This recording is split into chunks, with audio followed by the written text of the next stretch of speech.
الحمد لله رب العالمين والصلاة والسلام على سيد المرسلين وعلى آله وأصحابه أجمعين. قال الله تبارك وتعالى في الكلام المجيد والفرقان الحميد: أعوذ بالله من الشيطان الرجيم، بسم الله الرحمن الرحيم. الرجال قوامون على النساء بما أنفقوا من أموالهم. وقال تعالى: وَلَن تَسْتَطِيعُوا أَن تَعْدِلُوا بَيْنَ النِّسَاءِ وَلَوْ حَرَصْتُمْ فَلَا تَمِيلُوا كُلَّ الْمَيْلِ فَتَذَرُوهَا كَالْمُعَلَّقَةِ وَإِن تُصْلِحُوا وَتَتَّقُوا فَإِنَّ اللَّهَ كَانَ غَفُورًا رَّحِيمًا. وَإِن يَتَفَرَّقَا يُغْنِ اللَّهُ كُلًّا مِّن سَعَتِهِ وَكَانَ اللَّهُ وَاسِعًا حَكِيمًا. وقال النبي صلی اللہ علیہ وسلم: ابغض المباح عند اللہ الطلاق. صدق اللہ العظیم وصدق رسولہ النبی الکریم ونحن على ذلك لمن الشاہدین والشاکرین والحمد للہ رب العالمین. محترم و مکرم حضرات علماء کرام اور ایمان والے بھائیوں، گزشتہ جمعہ کو مرد اور عورت کے جو مسائل ہوتے ہیں نکاح اور طلاق کے، اور اس سلسلے میں حکومتوں کی طرف سے جو قوانین میں تبدیلی ہوتی ہے، اسی میں سے ایک قاعدہ گزشتہ جمعہ کو ذکر کیا تھا.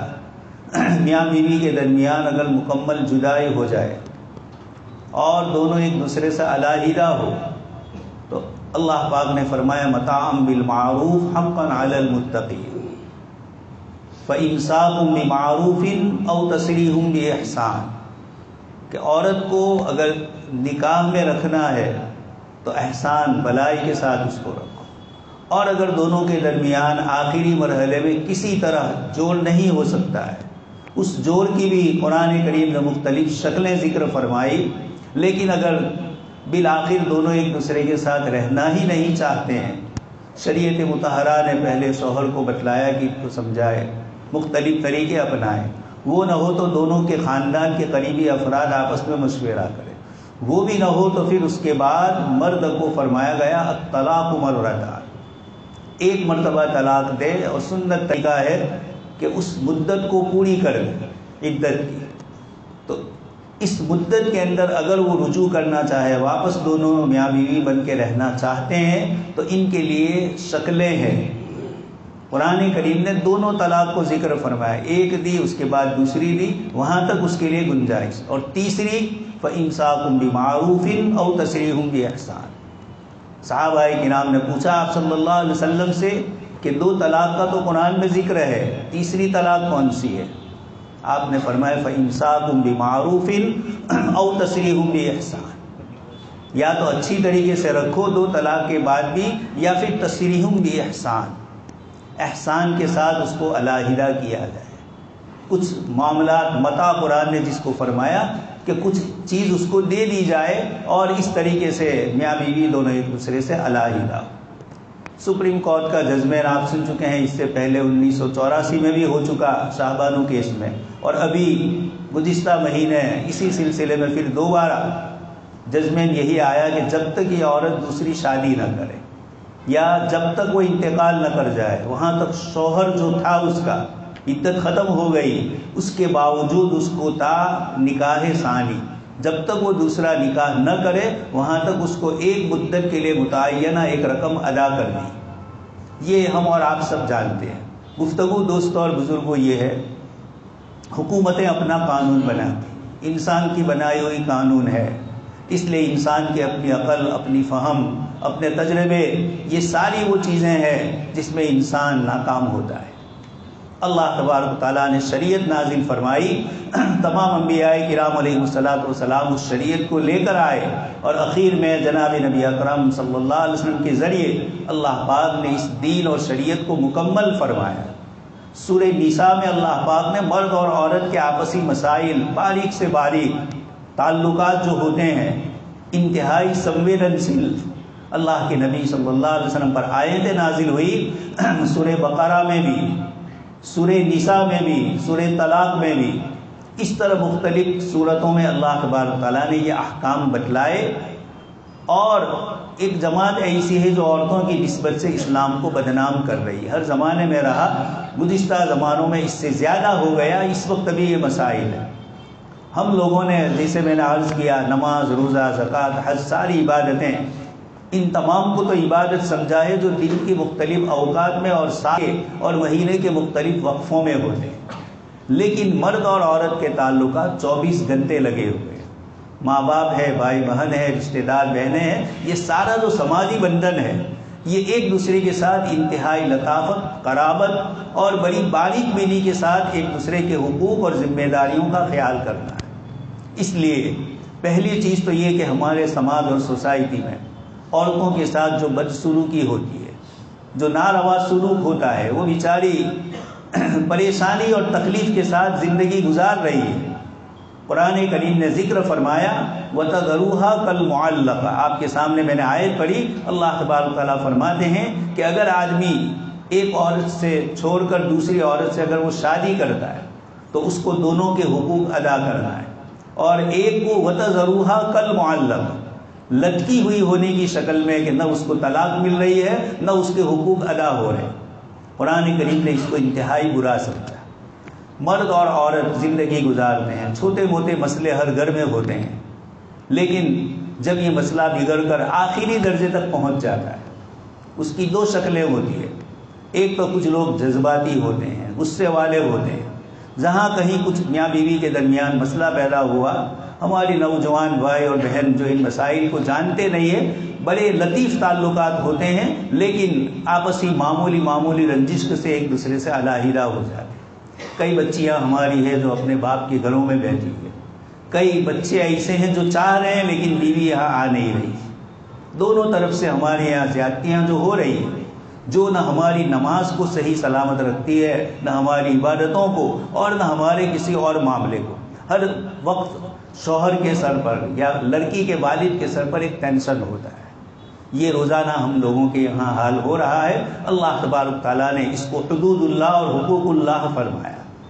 اس لیے ہمیں ان مسائل کو جاننا ہے۔ آپ کے سامنے میں نے آیت پڑھی، اللہ پاک فرماتے ہیں الرجال قوامون علی النساء، مردوں کو عورتوں کے اوپر قوام، نگران اور ذمہ دار بنایا ہے۔ یہ فخر کی چیز نہیں ہے کہ ہم پروش پردھان یہ ملک ہے، بلکہ ذمہ داری کی بات ہے، اس لیے قرآن نے لفظ قوام فرمایا، جس میں نگرانی، ذمہ داری، اپنے اوپر بوجھ اٹھانا، یہ ساری چیزوں کو ذکر فرمایا۔ اور دوسرا اس کے ساتھ فرمایا بما فضل اللہ بعضهم علی بعض، مرد اور عورت دونوں کی الگ الگ صلاحیت ہیں، دونوں کے ہارمون الگ ہیں، دونوں کی سوچ و فکر اور بدن کی سر سے لے کر پیر تک کی بناوٹ جب الگ ہے تو اللہ پاک نے دونوں کی سوچ میں بھی تھوڑا فرق رکھا ہے۔ لیکن عورت جذباتی ہوتی ہے، اس لیے شریعت نے زیادہ تر ذمہ داریاں مرد پر عائد کی۔ اسی میں بما فضل اللہ بعضهم علی بعض، دونوں کو کچھ نہ کچھ فضیلت ہے، اس لیے قرآن نے فرمایا علیہن مثل الذی علیکم بالمعروف، ان کے بھی وہی حقوق ہے جو تمہارے حقوق، وَلَهُنَّ مِثْلُ الَّذِي، فرمایا اسْكِنُوهُنَّ مِنْ حَيْثُ سَكَنْتُم مِّن وُجْدِكُمْ وَلَا تُضَارُّوهُنَّ لِتُضَيِّقُوا عَلَيْهِنَّ، تم ان کو بھی اسی طرح رکھو جس طرح تم رہتے ہو، جیسا مکان تمہارا، بیوی بچوں کے لیے اسی مکان کا انتظام ہو۔ اسْكِنُوهُنَّ مِنْ حَيْثُ سَكَنْتُم مِّن وُجْدِكُمْ، تمہاری اپنی طاقت اور استطاعت کے مطابق، وَلَا تُضَارُّوهُنَّ لِتُضَيِّقُوا عَلَيْهِنَّ، اور ان کو ستاؤ مت تاکہ تم پر تنگی پیدا ہو۔ یہ جملے قرآن کریم کے بتلاتے ہیں کہ کس طریقے سے آپس میں تعلقات استوار رکھنے ہیں۔ حتیٰ کہ حدیث شریف میں آپ صلی اللہ علیہ وسلم نے مرد کو یہ کہا، ایک صحابی کے بال بکھرے ہوئے تھے، آپ نے کنگھی منگوائی، پانی سے ٹھیک ٹھاک کیا اور کہا کہ اس طریقے سے رہو، تمہاری بیوی ادھر ادھر تمہیں دیکھے اور دوسرے اجنبی مردوں کی طرف اس کی توجہ چلی جائے، اس سے بھی حفاظت کے لیے یہ شریعت مطہرہ کی نزاکت اور باریکیاں ہے کہ اللہ پاک کس کس طریقے سے عورت کے حقوق اور اس کی ذمہ داریوں کا خیال مردوں کو بتلا رہے۔ ایک تو یہ ہے کہ یہ ذمہ داریاں، لیکن خیر طلاق دو طرح سے ہوتی ہے۔ ایک تو یہ کہ جذبات میں آ کر وقتی طور پر آدمی طلاق دے دیتا ہے، پھر بعد میں افسوس ہوتا ہے۔ شریعت مطہرہ نے ایسے ہی موقعوں کے لیے یہ ترتیب بتلائی کہ پہلے ایک طلاق دی جائے، پھر عدت کے دن پورے ہو جائے اس سے صحبت نہ کی جائے، اسی طریقے سے دوسرا تیسرا، اگر ایک مہینہ یعنی ایک ہی طلاق دی ہے تو ایک مہینہ یا 20-25 دن کا وقفہ اور فاصلہ ایسا ہے اس کے مہینے کے پورا ہونے پر کہ شوہر کے دل میں یا عورت کے دل میں خود بخود نرمی پیدا ہوتی، وہ جو جذباتی تھی، بے صبری تھی، وہ ختم ہو جاتی۔ بارہا ہم نے دیکھا 3 طلاق دی، 2 گھنٹے میں آئے کہ مولانا اب کیا کرنا ہے؟ میں نے کہا زندگی بھر کا مسئلہ تھا، 2 سیکنڈ میں تم نے ختم کر دیا اور اب اس کی اصلاح کے لیے آ رہے۔ اس لیے یہ بہت بری چیز ہے۔ آپ صلی اللہ علیہ وسلم کے زمانے میں ایک عورت کو 3 طلاق دی گئی۔ آپ صلی اللہ علیہ وسلم نے فرمایا کیا تم میں سے کوئی اللہ کی کتاب کے ساتھ اس کو کھلونا بنا کے کھیل رہے ہو؟ یہ جناب نبی اکرم صلی اللہ علیہ وسلم کے ارشادات۔ اس لیے پہلی چیز تو یہ ہے کہ اگر ہنگامہ وقتی ہے تو اس کا قرآن نے یہ علاج بتلایا ہے، 1-2 اس طریقے سے رکھا جائے کہ خود بخود مرد کو سوچنے کا موقع ملے، عورت کو سوچنے کا موقع ملے۔ جب ایک دوسرے سے دور ہوتے ہیں تو اس کی کیا خدمت ہے اس کا احساس ہوتا ہے، عورت کو بھی اپنے شوہر کا احساس ہوتا ہے اور شوہر کو بھی بیوی نہ ہونے یا اس سے تعلقات کم ہونے کی بنیاد پر سوچنے کا موقع ملتا ہے۔ اس لیے قرآن کریم نے یہ ترتیب بتلائی۔ لیکن اب اگر کسی طرح نباہ نہیں ہے تو اسلام نے استثنائی اقوات کے طور پر ایک دروازہ کھلا رکھا اور اسی کو جناب نبی اکرم صلی اللہ علیہ وسلم نے فرمایا ابغض المباح عند اللہ الطلاق، کہ جائز چیزوں میں سب سے ناپسندیدہ چیز اگر آپ صلی اللہ علیہ وسلم فرماتے ہیں کہ اگر ہے تو اللہ کے نزدیک طلاق ہے۔ لیکن اسلام نے دونوں اس طریقے سے زندگی گزارے کہ طلاق ہی نہ ہو جیسے کچھ مذاہب میں ہے، یہ بھی دونوں میں سے ایک پر ظلم ہوتا ہے۔ اس لیے عورت کے ساتھ سلوک کی باریک باریک باتیں بتلائیں۔ پھر اس کے بعد مشورے میں اس کو شریک کیا گیا بچے کے دودھ پلانے کے سلسلے میں، من تشاور منکم، قرآن نے فرمایا۔ اس طریقے سے یہ سب کچھ ہونے کے بعد بھی اگر نباہ نہیں ہو رہا اور آخری درجہ ہے، اب اس کے بعد شریعت نے علیحدگی کی جو ترتیب بتلائی ہے اس کے مطابق ایک دوسرے سے علیحدہ۔ اب سب سے بڑا مسئلہ آتا ہے کہ جس عورت کو طلاق، اس کے بھرن پوشن، اس کے مینٹیننس، اس کا نفقہ جس کو عربی میں بولتے ہیں، اس کے خرچے کی ذمہ داری کہاں سے نکالی؟ تو پہلے تو شریعت مطہرہ کی ان مسائل کو تمام مسائل کے ساتھ مل کر دیکھنا ہے۔ پہلا مسئلہ آتا ہے وراثت کا۔ باپ اور ماں اپنی مال کی وراثت جیسے لڑکوں کو دیتے ہیں، لڑکی کے لیے بھی شریعت مطہرہ نے جن جن مواقع پر جتنا حصہ رکھا ہے وہ حصہ اس کو ملنا ہے۔ اسلامی شریعت کے تمام احکام ایک دوسرے سے جڑے ہوئے ہیں، ایک دو پر ہم عمل کریں اور دوسروں پر عمل نہ کریں تو یہ قرآن کریم نے فرمایا اتؤمنون ببعض الکتاب وتکفرون ببعض، یہودیوں کی برائی بتلاتے ہوئے فرمایا کہ کتاب اللہ کے کچھ حصے پر عمل کرتے ہو اور کچھ کو چھوڑ دیتے ہو۔ اس لیے سارے مسائل کی ترتیب سب سے پہلے وراثت کا نظام، دوسرا اس کے بعد ہے نفقہ کا نظام، مینٹیننس کا۔ اسلامی شریعت نے خاندانی نظام میں ایسا رکھا ہے کہ کسی کی بھی ذمہ داری سے کوئی نکل نہیں سکتا ہے، کوئی ایسا مرد یا عورت یا کمزور بچہ ایسا نہیں رہ سکتا جس کی کفالت کی ذمہ داری شریعت نے کسی پر نہ لگائی۔ ایک ترتیب ہے، شادی سے پہلے لڑکی اپنے باپ کے گھر رہتی، سارا خرچہ اس کے باپ کی طرف سے، اس کا کھانا پینا، تعلیم وغیرہ جتنی بھی ضروریات ہیں۔ شادی کے بعد اب یہ ذمہ داری احتباس یعنی روکنے کی وجہ سے شوہر کی ذمہ آتی ہے،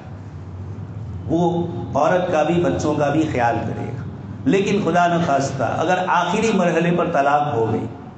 اب بچے ہیں یا نہیں ہے، دونوں شکلوں میں دونوں کے لیے مسائل ہیں۔ اب شادی کے شروع کے جو 4-5 سال ہوتے ہیں اس میں مسائل نہیں ہوتے، عامتاً سماجیات کے جو ماہرین ہیں ان کا کہنا ہے کہ 5-6 سال کے بعد شروع ہوتا ہے۔ اب چھوٹے چھوٹے بچے ہیں، دونوں ایک دوسرے سے علیحدہ ہو رہے ہیں۔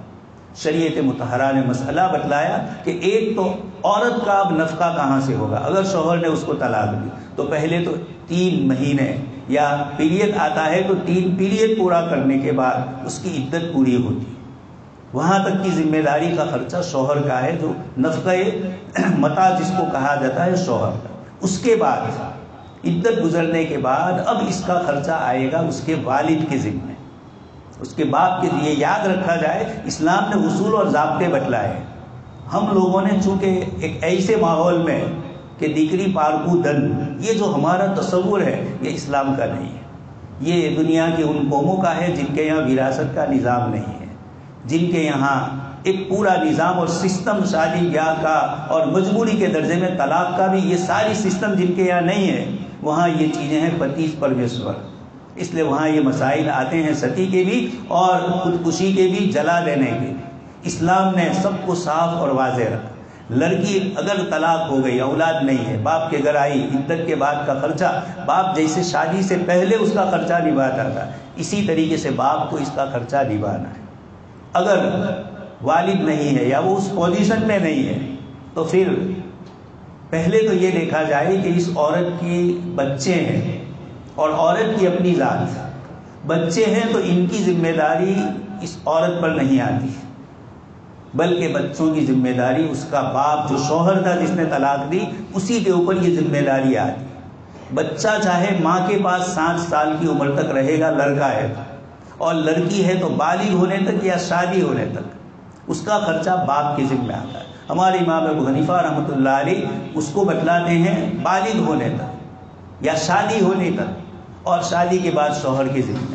یہ ایک ترتیب شریعت مطہرہ نے بتلائی۔ اب جب مرد طلاق لیتا ہے تو بچی، اس کی جو اولاد ہے، اس کا نفقہ، اس کا خرچہ تو باپ ہی کے ذمہ شریعت نے رکھا ہے، لڑکے کے باپ بیوی کے شوہر کے ذمہ۔ اس کے ساتھ مسئلہ یہ بتلایا کہ 7 سال تک اگر عورت نے شادی نہیں کی ہے تو 7 سال تک یہ بچہ لڑکا ہے تو اس کے پاس رہے گا، اور لڑکی ہے تو بالغ ہونے یا شادی ہونے تک اس کے ماں کے ساتھ رہے گی۔ باپ نے دوسری شادی کر لی ہوگی، اس کے گھر دوسرے بچے ہوں گے، جوان وہ بھی ہو رہے ہوں گے، اس لیے فقہا فرماتے ہیں کہ اب اس بچی کو ماں کے ساتھ رکھا جائے۔ اگر اس نے دوسری شادی نہیں کی ہے تو یہ سارے چھوٹے چھوٹے مسائل ہیں جو الجھنے پیدا کر کے کورٹ کچہریوں میں جو ہمیں لے جا رہے ہیں۔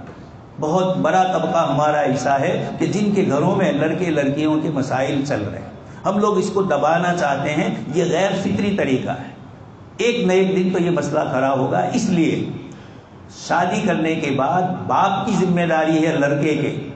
اور اس کی ماں کی کہ وہ دیکھیں کہ آنے والی جو اجنبی لڑکی ہے اس کے ساتھ ہمارے لڑکے کا کیا سلوک ہے، وہ اس کے حقوق ادا کرتا ہے یا نہیں کرتا۔ حضرت عبداللہ بن عمرو بن عاص رضی اللہ تعالیٰ عنہ بڑے عبادت گزار صاحب، ان کے والد حضرت عمرو بن عاص نے دیکھا کہ عبداللہ اپنے بیوی کے پاس وقت کم دیتے ہیں، دوسری عبادتوں اور ذکر اللہ میں زیادہ مشغول ہے۔ انہوں نے آپ صلی اللہ علیہ وسلم سے شکایت کی۔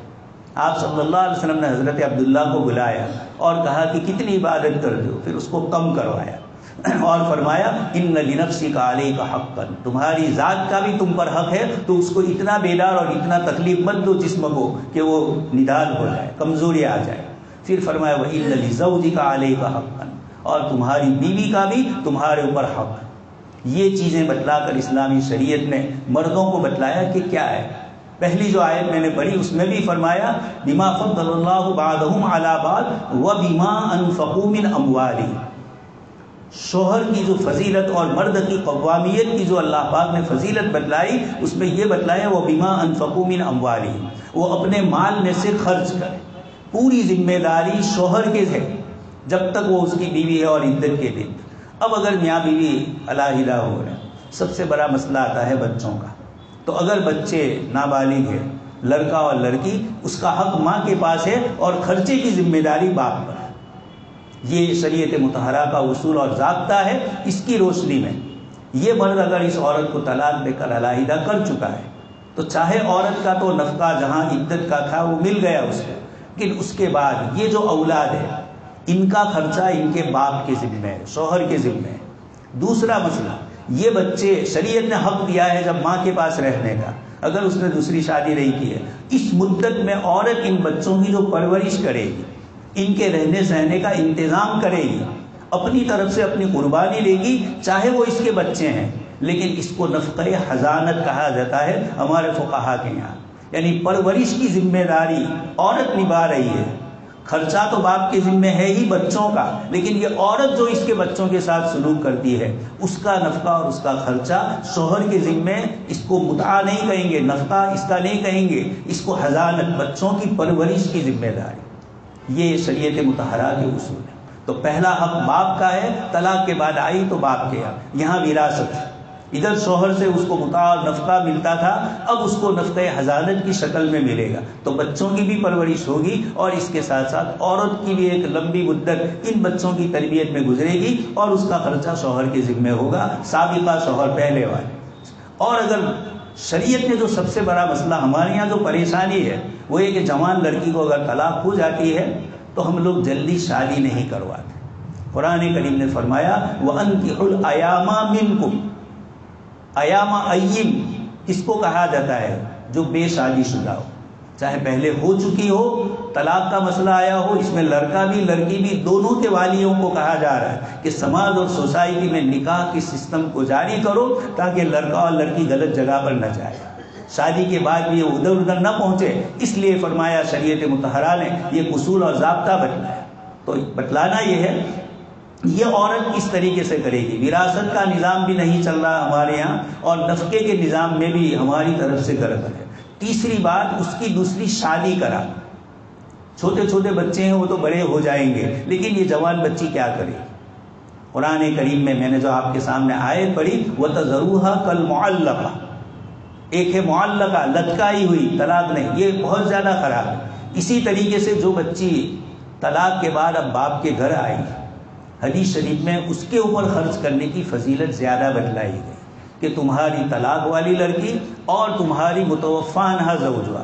بیوہ بچی جس کے شوہر کا انتقال ہو گیا ہے، اس کی خدمت، حدیث شریف میں آپ صلی اللہ علیہ وسلم نے فرمایا الساعی علی الارملہ،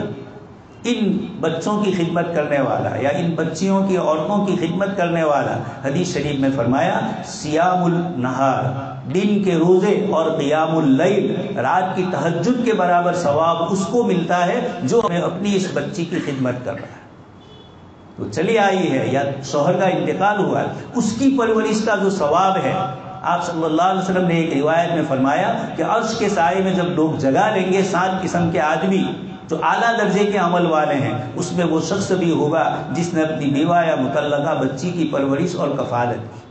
اس لیے یہ سمجھنا ہے اسلام نے باپ کے ذمہ دوبارہ بدلا ہے، باپ نہیں ہے تو چچا ہے، بھائی ہے، جو رشتے دار ہے، اس کا ایک اصول ہے کہ یہ عورت اگر مر جائے اور اس کی وراثت میں جتنے شریک ہوں گے، جتنے حصے کے شریک ہوں گے،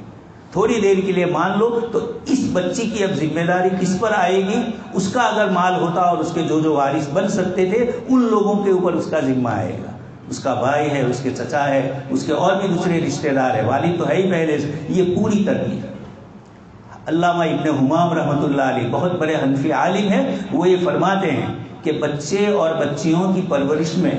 اور ان کی ذمہ داریوں میں شریعت نے فرق کیا ہے۔ لڑکی بالغہ ہو جائے تب بھی اس کا خرچہ ہے، اور بالغہ ہونے کے بعد شادی نہیں ہوئی وہاں تک بھی اس کا خرچہ اس کے باپ کے ذمہ ہے۔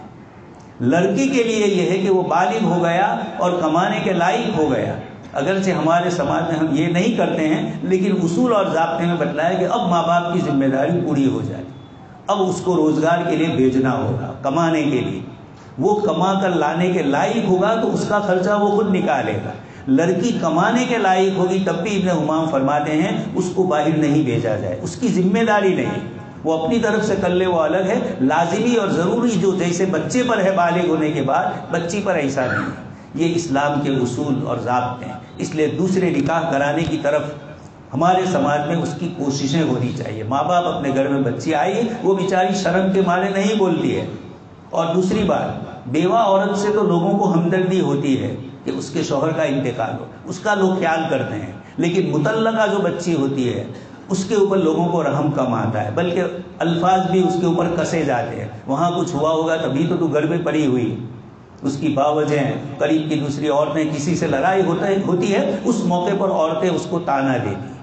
جناب نبی اکرم صلی اللہ علیہ وسلم کے زمانے میں نے آپ کو گزشتہ جمعہ بھی اشارہ کیا، حضرت فاطمہ بنت قیس رضی اللہ تعالیٰ عنہ صحابیہ ہے، ان کے شوہر نے دوسری جگہ تھے، وہاں سے ان کو طلاق دی اور پھر ان کا خرچہ بھیجا عدت کا، پھر ان کی عدت آپ صلی اللہ علیہ وسلم نے ایک مکان میں کروائی اور یہ فرمایا کہ جب تمہاری عدت پوری ہو جائے تو مجھے اطلاع دینا۔ اس درمیان میں 3 آدمیوں کی طرف سے نکاح کا پیغام پہنچا تھا حضرت فاطمہ بنت قیس کے لیے۔ اسی لیے آپ دیکھتے ہیں صحابہ کرام کے زمانے میں نہ بیواؤں کا کوئی مسئلہ ہوا، نہ یتیم بچوں کا کوئی مسئلہ ہوا، فوراً ان کی کفالت کی ذمہ داری دوسرا کوئی مرد نکاح کر لیتا تھا ان سے، اور یہ کفالت کی ذمہ داری اپنی طرف سے ادا کرتے تھے۔ یہ اسلام کا اولین معاشرہ اور پہلی جو ہماری سوسائٹی تھی وہاں یہ کوئی مسئلہ نہیں ہوا۔ پھر جب حضرت فاطمہ کی عدت پوری ہوئی تو آپ صلی اللہ علیہ وسلم سے انہوں نے گفتگو کی کہ فلاں فلاں کی طرف سے نکاح کا پیغام آیا ہے۔ آپ صلی اللہ علیہ وسلم نے، ایک صاحب غریب تھے، کہا وہ آپ کے ساتھ نہیں رہ سکتے، انتہائی غربت ہے، اس لیے مشورہ دیا۔ دوسرے کے متعلق فرمایا کہ وہ تھوڑے سخت مزاج ہے، لاٹھی اٹھاتے ہیں۔ پھر تیسرے کے متعلق کہا حضرت اسامہ بن زید، ان سے پھر ان کی شادی کروائی اور پوری اطمینان سے وہ زندگی گزری۔ یہ جناب نبی اکرم صلی اللہ علیہ وسلم نے ہم لوگوں کو بتلایا کہ سماج اور سوسائٹی میں اگر کوئی لڑکی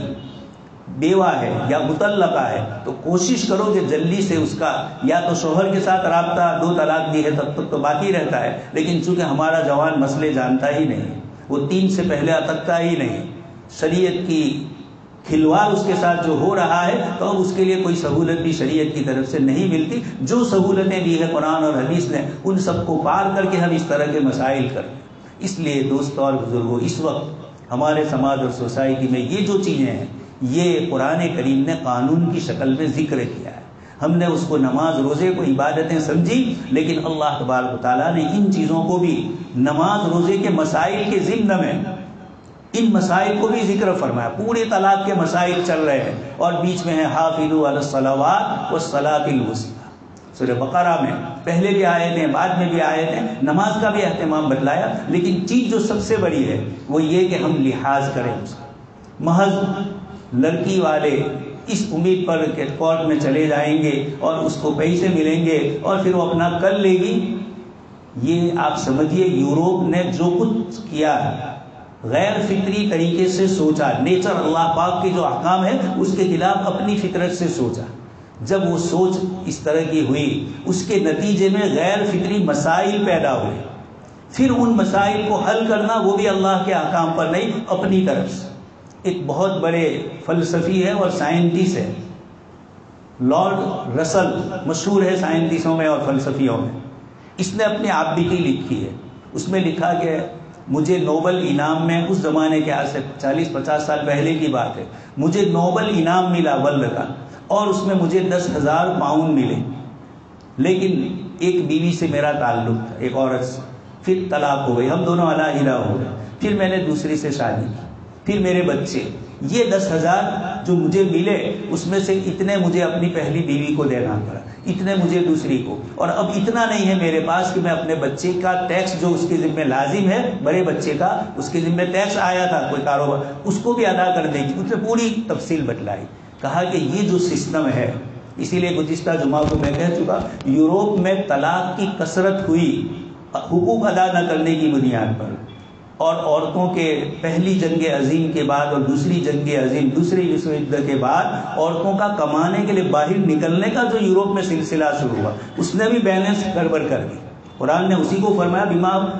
انفقوا من اموالہم، شوہر کی 2 بڑی چیزیں بتلائی، ایک تو اللہ پاک نے اس کو مزاج میں اعتدال بتلایا، وہ جلد باز اور جذباتی نہیں ہوتا ہے، اور دوسرا بتلایا وہ بما انفقوا من اموالہم، خرچہ عورت کے ذمہ نہیں ہے، شوہر کے ذمہ ہے۔ قرآن نے اس فضیلت پر قوام بتلایا، اور یوروپ والے آج جو وہاں کے پڑھے لکھے سماجیات کے ماہرین ہیں، ان کا کہنا ہے کہ یہ ساری پریشانی اس لیے ہے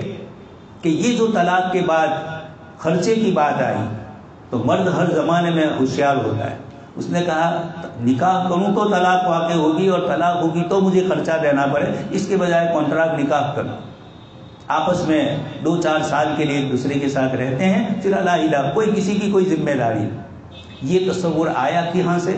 جب شوہر کے اوپر عدت کے بعد کا خرچہ بھی ان ملکوں نے لازم کیا، چونکہ ان کے پاس شریعت نہیں تھی، وہ انسانی قانون، انسانی لو سے چلتے ہیں، جبکہ قرآن کریم نے ہمیں یہ رہنمائی فرمائی کہ اس طریقے سے۔ اچھا، ایک اور طریقہ بھی اس وقت کچھ بزرگوں نے بتلایا کہ گھر میں ایک چھوٹے سے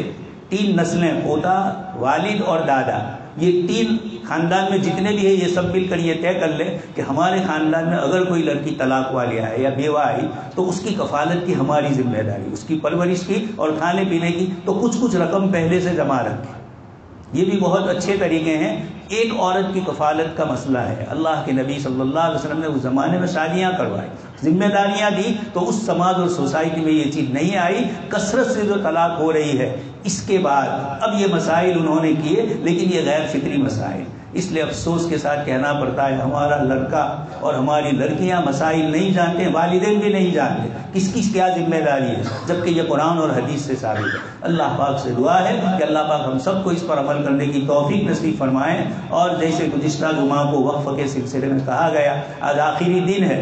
اگر کوئی حضرات باقی رہ گئے یا گھر میں عورتیں باقی رہ گئی تو دوستوں اور بزرگوں، جمہوری ملک میں، لوک شاہی سیکولر نظام میں چیزیں اسی طرح کری جاتی ہے اور اسی طرح اپنی آواز کو بلند کیا جاتا ہے۔ اس لیے ہمارا دینی فریضہ اللہ پاک کی ملکیت کو، اللہ پاک کی ملکیت تو اس کی ہے ہی مالک، لیکن ہماری طرف سے اس کے بچاؤ کی شکلیں ہو جائے تو اللہ تبارک تعالیٰ کامیاب فرمائیں گے، اور دوسری مرتبہ اس طرح کے قانون کے سلسلے میں گفتگو کرتے ہوئے وہ سوچیں گے۔ اس لیے یہ ہمارا دینی فریضہ ہے، اور خود ملت کا سماجی مسئلہ ہے، معاشرتی مسئلہ ہے کہ ہمارے سماج میں رقم جو آتی ہے وہ یہیں سے آتی ہے، انہی وقف کی چیزوں سے۔ مدرسے چلتے ہیں، مسجدیں چلتی ہے، یتیم خانے چلتے ہیں، اسکول اور کالج چلتے ہیں ہمارے، یہ سب اسی سے ہے۔ اللہ پاک سے دعا ہے کہ اللہ پاک اس ملک میں ہمیں چین و سکون اور امن کے ساتھ رکھے، اور پورے ملک کی فضا کو اللہ تبارک تعالیٰ امن و عافیت والا بنائے۔ آمین۔ وآخر دعوانا